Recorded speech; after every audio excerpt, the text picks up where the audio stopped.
Atop a lonely hill, just east of the Ohio River, in Louisville, Kentucky, silently stands Waverly Hills Sanatorium. This behemoth bat-winged structure is purported to be one of the most haunted places on Earth. Come with me to discover the haunting and sorrowful history of Waverly Hills Sanatorium as we look under the veil.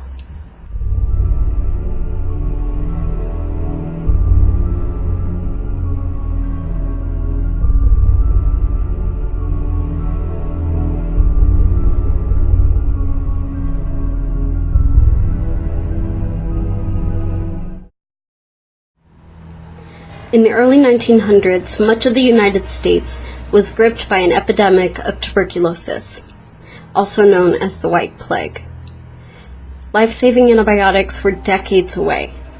All that society could do was segregate the poor infected souls to sanatoria, which often served more as prisons than medical facilities.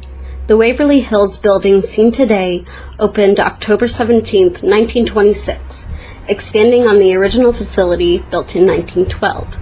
The doctors at the time presumed that the best treatment for tuberculosis was lots and lots of fresh air, so patients were wheeled out onto the large open-air patios, regardless of how harsh the weather may be, inevitably making symptoms worse in the process. Waverly Hills was the site of many horrific experiments on patients in a seemingly desperate attempt to give them relief. Many of the infected had several ribs removed in hopes of giving their lungs room to expand. Some patients had balloons surgically inserted in their lungs in an attempt to inflate them. The survival rate was dismally low.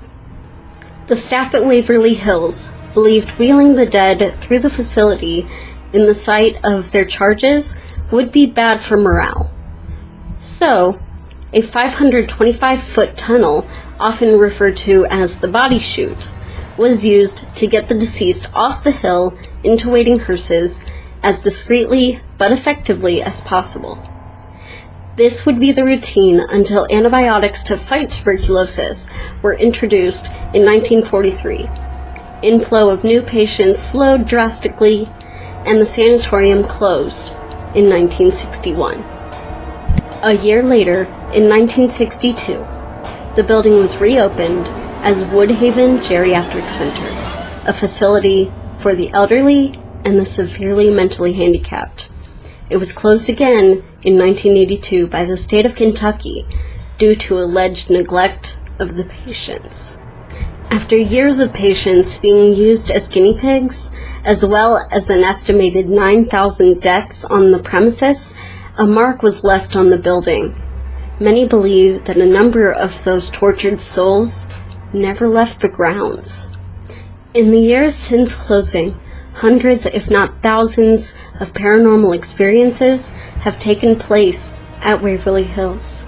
Spirits of children laughing and moving kickballs. An apparition of a man in white walking into the kitchen, accompanied by the smell of food. Countless of spirits encountered in the body chute. One of the saddest tales is the legend of Room 502. As the story goes, in 1928, a nurse employed at Waverly Hills was pregnant. Unfortunately, she also contracted tuberculosis from her patients. She was devastated, knowing it was essentially an agonizing death sentence, not only for her, but the child she was carrying. In despair, the young woman decided to spare herself a prolonged end and took matters into her own hands, allegedly hanging herself in room 502. Many have had powerful experiences in the room, having run-ins with the nurse's spirit. It was specifically featured on Travel Channel's Ghost Adventures, where the team seemingly communicated with the specter using EVP and EMF technology. Today, Waverly Hills is open for guided tours. The current owners seem to have a genuine love and appreciation for the building and the spirits that seem to remain there.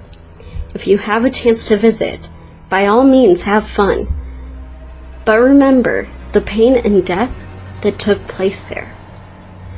Make sure to show the reverence deserved for the souls lost and those that remain. I want to thank you so much for joining me on this trip under the veil. If you enjoy spooky things like this, please make sure to subscribe to the channel and ring the notification bell so you know when the next journey is about to begin. Thank you so much, friends. Good night.